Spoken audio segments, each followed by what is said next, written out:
So, Gretchen, 6 months in, what's the state of science in the Trump administration? What patterns are emerging? We're only 6 months in, and already we're seeing a pattern of attacks happen like we've never seen before. We're seeing across issue areas and across federal agencies, science is under attack or being sidelined or being compromised in other ways, and it's happening across the government. So, when it's working right, what role do scientists have in policy? What role should they have in the policy process? Science is a crucial input into decision making in our government. Every time we eat food that is safe from contaminants, and every time we use consumer products that are safe from other harms they might cause accidentally, this is because science went into that process. And scientists, experts both within the government and outside of it, weigh into those policy decisions to ensure that we all are safer and healthier and our environment is cleaner. What are the pieces of that process? So you have a bill like the Clean Air Act that says that the EPA needs to use science to inform decisions about pollutants. How do you get from there to a rule specifying ozone emissions? Yeah, the Clean Air Act is actually a really great example of a law that requires the use of science in decision making. So the Clean Air Act dictates in it that we need to set standards for air pollution that are protective of public health.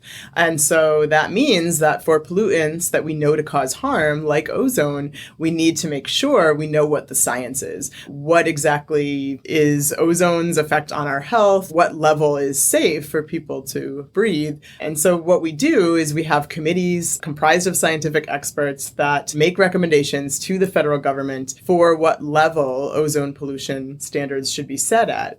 So this process, by and large, works very well. Even in the face of inappropriate interference or in the face of lots of pressure from various actors to set the standard a certain way, by and large, the EPA has been able to set standards that are protective of public health. But what we're seeing under this administration is that scientific process, like in setting ozone standards, has been tampered with, has been compromised. On ozone in particular, Administrator Pruitt at the EPA issued a stay on it. He tried to delay the ozone standard by 1 year. But actually some good news is we just learned this week that was actually reversed. And so now implementation of the new standard will go into effect this year as the law had required. So how is the Trump administration getting it wrong? What are the pieces of the puzzle there that are under threat? Actually, it's most of them, Seth, unfortunately. A lot of the efforts that we've seen have taken place at all the various ways that science informs decisions across the government. So one of the more prominent ones that we've seen this administration really tackle is taking away science advice. So scientific advisory committees are under attack under this administration. We've seen them disband a forensic science panel that was supposed to be getting more science into the way that we use forensic evidence in court cases. And there was a board of scientific counselors, which is a committee that informs EPA's research. And they've been eviscerated in terms of the members on that committee. And we've seen the administrator of the EPA look to do the same for the other scientific advisory committees that inform the EPA. And so this seems to be a place that the administration is really focusing on in terms of their attacks on science, is really taking away that external science advice that is so valuable to policy decisions. How is the Trump administration so far different from the ways that either the Bush administration or the Obama administration has misused science? What do you see as new in the Trump era? You know, Seth, scientific integrity issues have been happening in the government for many years. I've looked at these and studied them for a long time, and we've seen the politicization of science happen on a variety of issues in the Obama administration, in the Bush administration, and prior. The thing that's different to me now is that a lot of the issues that we're seeing under the Trump administration are new kinds of attacks, and that there's a lot more attacks on the process. not just tampering with evidence or changing science, which is a lot of the kind of thing we saw under the Bush administration, for example.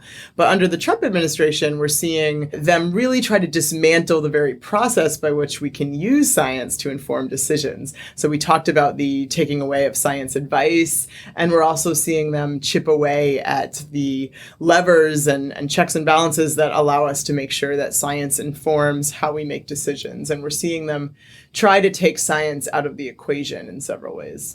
One example of that was the EPA administrator's decision recently not to ban the pesticide chlorpyrifos for several uses. This was a pesticide that the EPA's own scientists, as well as the broader scientific community, told the administrator of the dangers of it and recommended that it be banned in certain contexts, and yet the administration failed to do so. You mentioned the concept of scientific integrity, and that's something that we work on a lot at the Union of Concerned Scientists. What does scientific integrity mean, and why is it important? To me, scientific integrity is all about the process. It's making sure that the process we use to use science to inform policy stays free of inappropriate interference, that science is allowed to inform it appropriately, that conflicts are disclosed, and that decisions are made based on that evidence, especially if that decision is required to be based on science. So there's many laws, like we discussed the Clean Air Act, that have provisions that mean we have to make decisions based on science. And to be clear, there's of course many reasons that decision makers will make decisions that have nothing to do with science. There's lots of inputs into decision making, and science is only one of them. But the science that informs decisions should be independent. And when that decision is required to be based on science, that's what should happen. And so those are the kinds of things that we're looking for in the Trump administration. Whether or not they are making science-based decisions when they're supposed to, are there avenues for independent science to be informing decisions? And so far, the record doesn't look good. If you don't have science informing these decisions, then they become entirely political. They become entirely about who has the most sway with this administration. And, in this case, as we've seen from a number of news stories, who has the most sway with this administration is industry lobbyists and, think tanks and front groups that represent the industries that are trying to remove rules. It's true. I mean, I think we can think of it as if science isn't there, what is? It's leaving a void that's going to be filled by special interests, and these are decisions that should be in the public interest. In fact, that's legally required in most cases, but if we don't have the infrastructure in place to ensure that that happens, we're really in a dangerous place. And so you've mentioned EPA Administrator Scott Pruitt a couple of times. Who are the worst offenders here? Who are the appointees who particularly stand out?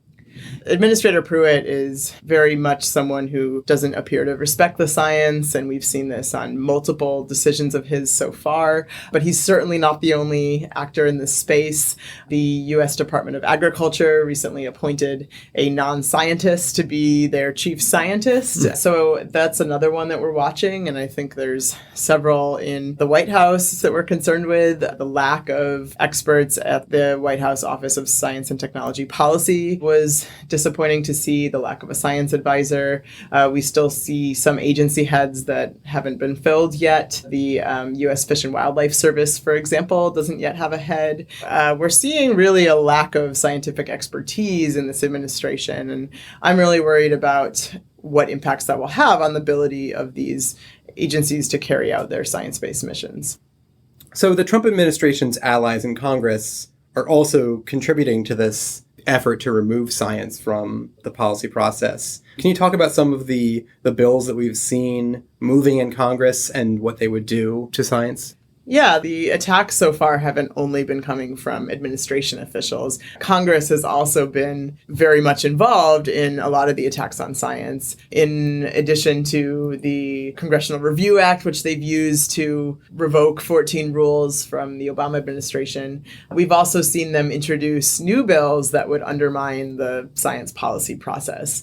So one example is the Regulatory Accountability Act, but it should be called the Regulatory Impossibility Act. This would actually actually create a tremendous number of new hoops for agencies to jump through, additional red tape and process, and ways for people, industry lobbyists, for example, to challenge science-based rules. And in practice, it would make it impossible for agencies to issue new science-based rules because of this added burden.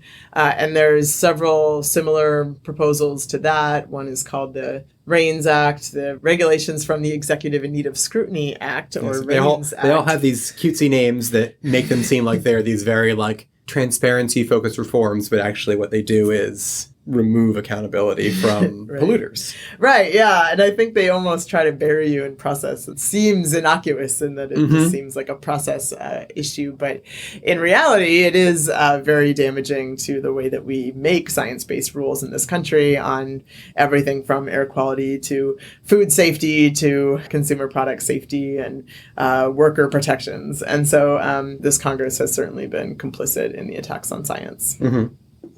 What's been surprising to me is how quickly this has all happened. That's right. It's been happening at an incredible pace. It's kept me and my team extraordinarily busy in the last 6 months because the attacks have really been coming. In fact, we created a timeline for this report, and it documents 42 major attacks on science that happened in this last 6 months. And that averages out to an attack once every 4 days. Wow. And so that's an incredible number if you think about how much goes into policy decisions, and we're seeing all-out assault on science. And I think one of the important things to note here is that these attacks, when they're reported on in the news, have often emerged as isolated incidents. One appointee at one agency made a decision, or one incident happened that got some outrage, a bubbling up of outrage. But what's really important is not all of these individual pieces, but the pattern that they represent. Yeah, that's right. Individually, none of these seem as egregious, but if we look at them all together, we really see this pattern emerge. And we see that there's this erosion of the use of science in decision making. And so we have continued to try to look at all of those in that context. We actually compiled them on a website at ucsusa.org/attacksonscience. And that goes through all of the attacks that we've documented and puts them in context and looks at their impacts. Because I think it is important that we look at these in terms of their collective impact and what the patterns are. Many of these incidences are along the few trends that we've identified of sidelining science advice, reducing access to science and scientists, removing climate change from the picture in terms of research. And so these are all areas that we've seen continuous and steady attacks that are happening through multiple mechanisms. And so they aren't individual. We're actually seeing a broader pattern.